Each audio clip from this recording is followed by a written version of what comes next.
नमस्कार। Programme 8 PM में एक बार फिर आपका स्वागत है और मैं हूं दर्शपाल गुप्ता। 1 तारीख को आखिरी चरण के चुनाव होंगे। उसके बाद 4 तारीख को नतीजे सामने आ जाएंगे। 4 तारीख को पता चल जाएगा कौन जीता कौन हारा। सबकी किस्मत जो है ईवीएम में बंद हो जाएगी। लेकिन कुछ ऐसे भी हैं जिन्हें शायद अपनी किस्मत पे या ईवीएम पे भरोसा नहीं है। जब मैं उधमपुर कॉन्स्टिट्यूंसी की बात कर रहा हूँ, डोडा उधमपुर कठुआ कॉन्स्टिट्यूंसी में कांग्रेस के जो कैंडिडेट हैं वो हर रोज अपना दफ्तर जो है ईवीएम के बाहर, जो कॉलेज के बाहर जहाँ स्ट्रांग रूम में ईवीएम रखी हुई हैं वहीं बैठ कर लगाते हैं। अक्सर आप रात को उनको देखेंगे वहां बैठे हुए, उनके कार्यकर्ता भी वहां बैठे होते हैं। कभी कभी उनकी धर्मपत्नी भी बैठी होती है। उनकी निगाहें जो हैं ईवीएम के ऊपर लगी रहती है हर वक्त। उनके दिल में दिमाग में शक बैठ गया है ईवीएम में शायद कुछ गड़बड़ी हो जाएगी, इसलिए उन्होंने अपना अस्थायी कार्यालय वहीं खोल कर खोला हुआ है। अगर आप जब भी मिलना चाहो शाम को देखोगे तो वहीं बैठे होंगे। लेकिन अब जबकि कठुआ एसएसपी नए आए हैं और उन्हें आके ही उस सब एरिया पे मार्केटिंग कर दी है, तारें लगा दी हैं और जो एरिया है उसे सुरक्षित कर दिया है, क्योंकि उन्हें शक है कि लॉ एंड ऑर्डर को देखते हुए रिजल्ट के दिन में यहां किसी किस्म की गड़बड़ न हो। आप परेशान हो गए हैं चौधरी लाल सिंह जी, क्योंकि अब वहां बैठने के लिए उनको जगह नहीं है। वो सारा एरिया उन्होंने कवर कर दिया है। लेकिन समझ नहीं आती, तो आप 2 महीने से वहां बैठे हुए हैं, ईवीएम की रखवाली कर रहे हैं। क्या आपको भरोसा नहीं है किसी चीज पे? 543 सीटों के ऊपर कोई कैंडिडेट जो है ईवीएम के बाहर नहीं बैठा हुआ, स्ट्रांग रूम में बैठ के नहीं देख रहा ईवीएम को। और अब क्या होगा? अब तो वो सारी जगह कवर कर दी है सिक्योरिटी रीजन के कारण। नतीजा जो भी होगा 4 तारीख को आपको भी और डॉक्टर जितेंद्र सिंह को भी एक्सेप्ट करना पड़ेगा। लोगों ने जो मतदान किया है, जो उनके दिल की बात है, वो 4 तारीख को सामने आ जाएगी। दूसरी बड़ी बात है कि 12 तारीख से माता खीर भवानी की यात्रा शुरू हो रही है। 12 तारीख से यहां से जम्मू से जत्था जाएगा और 14 तारीख को अष्टमी के दिन वहां पे मेला लगेगा। आज माता खीर भवानी जो संस्था है, उनके चेयरमैन इंजीनियर किरण वातल, उन्होंने कश्मीर के डिविजनल कमिश्नर से बातचीत की है, वर्चुअल बातचीत की है। वहाँ के जितने डीसी है उनसे बातचीत हुई है। उन्होंने वहाँ के प्रबंध जो हैं उनके बारे में उनसे बातचीत साझा की है। और डिविजनल कमिश्नर जो उन्होंने वादा किया है और उन्हें भरोसा दिलवाया है कि अब की बार जितने भी इंतजाम होंगे पिछली यात्राओं से बेहतरीन होंगे। तो आइए अब नजर डालते हैं आज के समाचारों पे। माता खीर भवानी की यात्रा 12 तारीख से जम्मू से शुरू होगी और 14 जून को अष्टमी के दिन मेला लगेगा। आने वाले मेले को देखते हुए माता खीर भवानी संगठन के अध्यक्ष किरण वातल ने कश्मीर डिवीजन कमिश्नर के साथ इंतजामात को लेकर बातचीत की और डिविजनल कमिश्नर ने उन्हें भरोसा दिलाया कि इस बार की यात्रा पिछली बार से भी अच्छी होगी।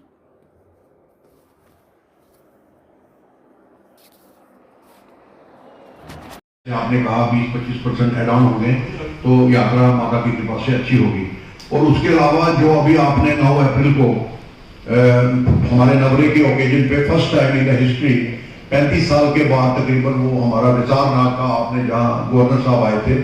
प्रचंड गर्मी में हो रही बिजली कटौती को लोग बंद करने की मांग कर रहे थे, लेकिन जम्मू पावर डेवलपमेंट कॉरपोरेशन ने कहा कि ये आगे भी जारी रहेगी। कॉरपोरेशन की तरफ से कहा गया है कि अब शहरों में रोजाना 4 घंटे जबकि ग्रामीण इलाकों में 8 घंटे बिजली कटौती की जाएगी। ये कटौती सुबह, दोपहर और शाम को की जाएगी। कॉरपोरेशन ने कहा कि लगातार बढ़ रहे लोगों को ध्यान में रखते हुए ये निर्णय लिया गया है। गौरतलब है कि कई दिनों से लगातार तापमान 40 डिग्री सेल्सियस से ऊपर चल रहा है। ऐसे में बिजली कटौती जले पर नमक छिड़कने का काम करती है। सोमवार को अधिकतम तापमान 42.8 डिग्री सेल्सियस व न्यूनतम तापमान 24.7 डिग्री सेल्सियस दर्ज किया गया। इससे पहले रविवार को अधिकतम तापमान 42.5 डिग्री और न्यूनतम तापमान 24.5 डिग्री सेल्सियस था। इसी तरह 1.5 हफ्ते से लगातार तापमान ऊपर जा रहा है। एक दिन बीच में वर्षा हुई थी, तब तापमान ठीक हुआ था, लेकिन इसके दूसरे ही दिन फिर गर्मी ने परेशान किया। दिन भर तेज धूप निकलने से लोगों का घरों से बाहर निकलना मुश्किल हो गया। भीषण गर्मी से न केवल लोगों बल्कि पशु पक्षियों का भी बुरा हाल है। भीषण गर्मी के कारण एयर कंडीशनर भी जवाब देते नजर आ रहे हैं। जम्मू कश्मीर में पिछले 35 वर्षों के बाद लोकसभा चुनाव 2024 में सबसे अधिक 58.46% मतदान हुआ। ये 2019 की तुलना में 30% अधिक है। चुनाव आयोग ने सोमवार को जारी बयान में इस शानदार उपलब्धि को स्थानीय लोगों, मतदान कर्मियों और सुरक्षा बलों के साथ साझा किया। आयोग ने कहा कि जब ये पहल जल्द होने वाले विधानसभा चुनावों के लिए मील का पत्थर साबित होगी। ये सकारात्मकता लोकतांत्रिक प्रक्रिया को बनाए रखने के लिए लोगों के बढ़ते विश्वास का प्रतीक है। मुख्य चुनाव आयुक्त राजीव कुमार ने कहा कि 2019 के बाद से चुनाव लड़ने वाले उम्मीदवारों की संख्या में 25% की वृद्धि हुई है। जम्मू और कश्मीर में 5 संसदीय क्षेत्र हैं, जिनमें श्रीनगर, बारामूला, अनंतनाग, राजौरी, उधमपुर और जम्मू है। इन 5 में से कश्मीर घाटी के 3 संसदीय क्षेत्रों में 50.86% मतदान हुआ है। इससे साफ जाहिर है कि लोकतांत्रिक प्रक्रिया में लोगों की आस्था है और वह इसे बनाए रखने के लिए अपनी भागीदारी सुनिश्चित करने के इच्छुक हैं। जम्मू कश्मीर के सांबा जिले में धमाका हुआ है, जिसकी चपेट में आने से 3 लोग घायल हुए हैं। इनमें से 2 की हालत गंभीर बताई जा रही है। सूचना मिलने पर स्थानीय पुलिस और अन्य सुरक्षा बल मौके पर पहुंची। घायलों को इलाज के लिए अस्पताल भर्ती कराया गया है।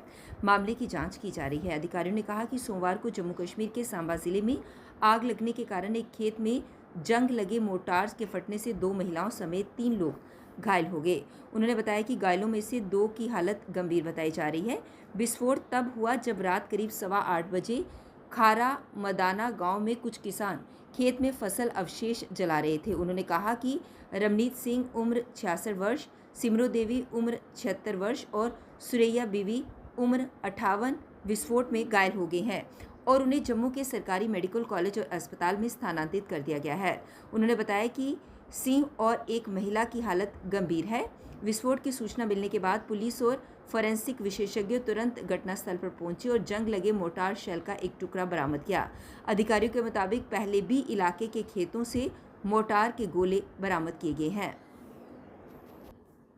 रियासी में चिनाब नदी में जारी उच्च प्रवाह व डैम में गाद बढ़ जाने पर मंगलवार सुबह 7 बजे से पानी छोड़ा गया है। इससे चिनाब नदी का जलस्तर निचले इलाकों में बढ़ने की संभावना बढ़ गई है, इसलिए लोग नदी के पास ना जाएं और ना ही मवेशियों को जाने दें। इस संबंध में सोमवार को सलाल पार स्टेशन प्रबंधन कमेटी ने एडवाइजरी जारी की है। इसमें सलाल डैम के निचले इलाकों तलवाड़ा, गुज्जरकोठी, कांसी पट्टा, पनासा, जेड़ी, डेरा बाबा और पब्बर के लोगों को चिनाब नदी के किनारे नहीं जाने की चेतावनी दी गई है। चिनाब का जलस्तर जम्मू जिले की अखनूर तहसील के गांव तक बढ़ेगा। इस कारण इन इलाकों के ग्रामीणों से चिनाब किनारे नहीं जाने की अपील की गई है। प्रबंधन कमेटी के अनुसार मंगलवार सुबह 7 से शाम 7 बजे तक डैम के गेट खोले जाएंगे। इसका असर नदी के किनारे स्थित गांव में देखने को मिलेगा। प्रबंधन कमेटी ने ग्रामीणों से मवेशियों को भी दरिया के किनारों पर नहीं जाने देने की अपील की है। उत्तरी कश्मीर के बारामूला में पुलिस ने 2 आतंकी हैंडलरों की संपत्ति को कुर्क किया है। इनमें से एक आतंकी हैंडलर का नाम जलालदीन है और वह जम्बूरा पट्टन का रहने वाले हैं। दूसरे का नाम मोहम्मद साकी है और वह LOC के साथ सटे उड़ी सेक्टर में कमल कोट का रहने वाला है।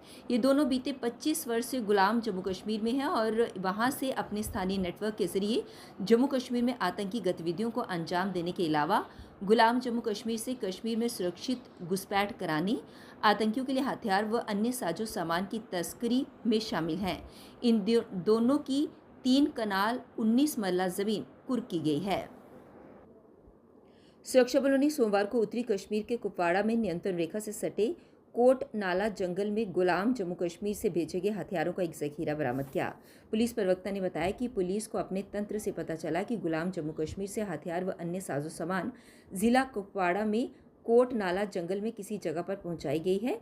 ये खेप अगले चंद दिनों में कश्मीर के भीतरी हिस्सों में सक्रिय आतंकियों तक पहुंचाई जाएगी। पुलिस ने सेना की 160 TA बटालियन के जवानों के साथ तलाशी अभियान चलाया। बाबूरा की तरफ कोट नाला जंगल में तलाशी अभियान चलाया गया, क्योंकि इसी इलाके में कभी आतंकी गतिविधियां होती थीं। जवानों ने तलाशी अभियान में खोजी कुत्तों की भी मदद ली। मध्य कश्मीर बड़गांव में पुलिस ने 2 रोहिंग्या लड़कियों को गिरफ्तार किया है। इनमें से एक नाबालिग व दूसरी 21 साल की है। जिस मकान से इन लड़कियों को बरामद किया गया है, पुलिस ने उस मकान मालिक को गिरफ्तार कर लिया है। इन लड़कियों को बांग्लादेश के रास्ते मानव तस्करी कर यहां लाया गया था। पुलिस ने भारतीय दंड संहिता की धारा 370 के तहत मामला दर्ज किया है। एक पुलिस अधिकारी ने बताया कि खान साहिब थाना पुलिस ने चक्के शारा खान साहिब निवासी नज़ीर अहमद बट के घर से 2 रोहिंग्या लड़कियां बरामद की। इनमें से एक 17 वर्षीय नाबालिग है, जबकि दूसरी की पहचान रूना लैला उम्र 21 वर्ष पुत्री हबीब खातून के रूप में हुई है। आरोपी को गिरफ्तार कर मामले की जांच की जा रही है। जम्मू कश्मीर में प्रचंड गर्मी से राहत मिलती नजर नहीं आ रही है। जम्मू संभाग के कठुआ जिले में पहली बार अधिकतम पारा 40.3 डिग्री सेल्सियस तक पहुंच गया। काजीकुंड में भी सोमवार को मई की गर्मी ने ऑल टाइम रिकॉर्ड तोड़ दिया। यहां दिन का अधिकतम तापमान 43 साल बाद सामान्य से 8.7 डिग्री चढ़कर 34 डिग्री सेल्सियस दर्ज किया गया। इससे पहले यहां 31 मई 1981 को अधिकतम तापमान 33.6 डिग्री सेल्सियस दर्ज किया गया था। इसी तरह अमूमन ठंडे रहने वाले कोकरनाग, भद्रवाह, पहलगाम जैसे इलाकों में भी गर्मी का प्रकोप जारी है। मौसम विज्ञान केंद्र श्रीनगर ने जम्मू संभाग के मैदानी इलाकों में अगले 7 दिन तक लू की चेतावनी जारी की है। विभाग के आंकड़ों के मुताबिक कोकरनाग में सोमवार को 22 वर्षों बाद सामान्य से 6.9 डिग्री चढ़कर दूसरी बार अधिकतम तापमान 31.6 डिग्री सेल्सियस दर्ज किया गया। इससे पहले 15 मई 2001 को अधिकतम तापमान 32.6 डिग्री सेल्सियस रहा था। इसी तरह भद्रवाह में 23 वर्षों बाद सामान्य से 5.1 डिग्री चढ़कर अधिकतम तापमान 34.6 डिग्री सेल्सियस दर्ज किया गया। ये मई में तीसरा अधिकतम तापमान रहा। इससे पहले 26 मई 2024 को अधिकतम तापमान 34.7 और 30 मई 2000 को अधिकतम तापमान 37.6 डिग्री सेल्सियस दर्ज किया गया था। पहलगाम में भी 23 वर्षों बाद दूसरा अधिकतम तापमान सामान्य से 5.8 डिग्री चढ़कर 28.6 डिग्री सेल्सियस दर्ज किया गया। कन्याकुमारी से लेकर कश्मीर तक रेलवे टनल का सपना तो देखा गया है, लेकिन कहां तक ये सपना साकार हो पाता है, इसी को लेकर प्रेस वार्ता के माध्यम से जानकारी साझा करते हुए बताया गया कि डिस्ट्रिक्ट रियासी तहसील अरनास के टनल T13 जो बार बार बैठ रहा है और कहना ये है कि इसमें पुअर क्वालिटी का इस्तेमाल किया जा रहा है। इससे आने वाले समय में लोगों को जानमाल का नुकसान हो सकता है। इसी को लेकर विस्तार पूर्वक जानकारी प्रेस वार्ता के माध्यम से साझा की गई। ये सपना है नरेंद्र भाई मोदी का, जो हमारे प्राइम मिनिस्टर हैं उनका, लेकिन हमारा जो टनल है डिस्ट्रिक्ट रियासी के तहसील अरनास और वैली साउलकोट में T13 वो बार बार बैठ रहा है। वो बार बार क्यों बैठ रहा है? जो उसमें जो पोर क्वालिटी यूज़ की जा रही है। तो इसी के ऊपर आज की जो प्रेस वार्ता है, जो T13 है वो इससे पहले एक बार बैठ भी चुका है और इस बार फिर हर 24 हार्स का वो 4 mm वो बैठता है। और इसमें जो केयरसेल है वो फेक बिल पास कर रही है। ना उनका कोई इंजीनियर है, ना उनका कोई उधर पास में देखने वाला है कि काम अच्छा हो रहा है या नहीं हो रहा है अच्छा काम। इसी के ऊपर हमारी जो प्रेस वार्ता है। और जो टनल के 2 किलोमीटर की जगह है वो टोटली लॉस हो चुकी है, जिसमें मेरे पास ये रिटर्न प्रूफ है। ये है जो टनल के बाहर है, ये 2 किलोमीटर की जगह पूरी डैमेज हो चुकी है। ये टनल के अंदर है। ये जो 4 mm रात को बैटरी है, इसमें शॉर्टकट लगा रही है। ये शॉर्टकट लगाते हैं, शॉर्टकट मार के तो दूसरे दिन उसको मक्खन मुखल लगा के कर देते हैं। ये हर दिन बैठ रहा है ये टनल, एक दिन की बात नहीं है। इसमें हम लोगों लोकल लोगों ने चलना है। इसमें ये किसी वक्त भी बैठ सकता है, किसी वक्त भी ये बहुत बड़ा नुकसान हो सकता है। इससे पहले भी इनकी मशीनरी इसमें सारी लॉस हो गई थी। अभी की इनका इसके साथ इनका जो कोई भी काम है उसमें प्रॉपर तरीके से मेरा कहना ये है, LG मनोज सिन्हा साहब से, गवर्नर साहब से मेरा कहना ये है कि एक कमेटी फ्रेम की जाए और इसको प्रॉपर तरीके से इन्वेस्टिगेशन किया जाए कि ये टनल बार बार बैठ रहा है, अच्छे से काम नहीं केयरसेल कर रही है। केयरसेल का काम यही है कि फेक बिल बनाना। इसके साथ कोई भी काम उधर चल रहा है, सारे काम फेक, और सारे जो बिल हैं फेक बन रहे हैं। और जो लोकल पब्लिक को बहुत सारी परेशानियाँ आ रही हैं। लोकल पब्लिक, इनका जो केमिकल का है, टनल का पानी है वो सारा नाले में जा रहा है। उसमें हम लोग वो पानी पी रहे हैं। गायें जो भी है, मवेशी है, सारे वही पानी पी रहे हैं। और हमारा पिछले 6 साल से जो एग्रीकल्चर लैंड है वो सूखी पड़ी है। इन्होंने पानी जो है वो टोटल डैमेज कर दिया है। अभी हमने ही डीसी साहब को एप्लीकेशन दे के बड़ी मुश्किल से वो जो काम हमने लगवाया था कि ड्रेन का, कि भाई हमें जो इरिगेशन का जो पानी है उसका ड्रेन का काम लगाए और हमें जो इरिगेशन लैंड में पानी पहुंचा के दीजिए। लेकिन उन लोगों ने टोटली काम दिया है, पता नहीं किसी ठेकेदार को दिया है। टोटली 98% स्टोन यूज़ कर रहे हैं उसमें और 2% कंक्रीट यूज़ कर रहे हैं। बिल्कुल भी मतलब टोटली डुप्लीकेट काम कर रहे हैं। अगर कंपनी जाने के बाद वो 6 महीने के बाद वो जो ड्रेन है वो टूट जाएगी, हम किसको बोलेंगे, कैसे बोलेंगे।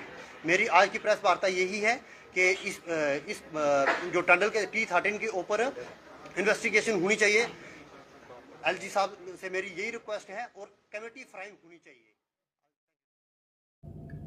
कल 8 बजे फिर आपसे भेंट होगी, तब तक इजाजत दीजिए। नमस्कार।